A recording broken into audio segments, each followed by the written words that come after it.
অপরাধ মামলায় আজ হাসিনার বিরুদ্ধে চার্জ গঠন। হাসিনাকে আর আগলে রাখতে পারবে না ভারত। হাসিনার প্রত্যর্পণের দাবি জানিয়ে বললেন ইউনিসেফের সচিব শফিকুল আলম। বাংলাদেশের নির্বাচনের প্রস্তুতি ডিসেম্বরেই শেষ করতে নির্দেশ দিয়েছেন প্রধান উপদেষ্টা।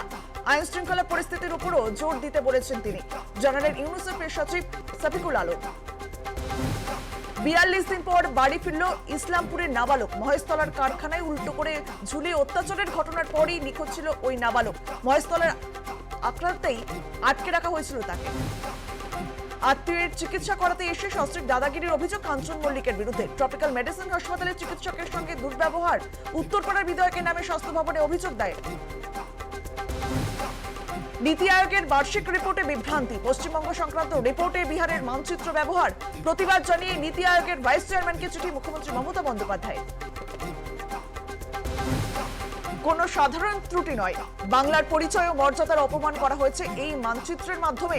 ক্ষমা চেয়ে ভুল সংশোধন করুক নীতি আয়োগ, চিঠিতে লিখলেন মুখ্যমন্ত্রী মমতা বন্দ্যোপাধ্যায়। প্রথমবার বিজেপির রাজ্য সভাপতি হয়ে আর+এর মুখোমুখি শ্রমিক ভট্টাচার্য। ২৬-এর ভোটে তৃণমূলের বিসর্জন।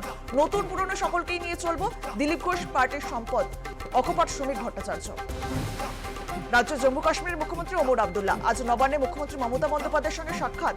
জম্মু কাশ্মীরের পর্যটন নিয়ে এক অনুষ্ঠানে বিশ্ববাংলা মেলা প্রাঙ্গণে যোগ দেবেন ওমর আব্দুল্লাহ।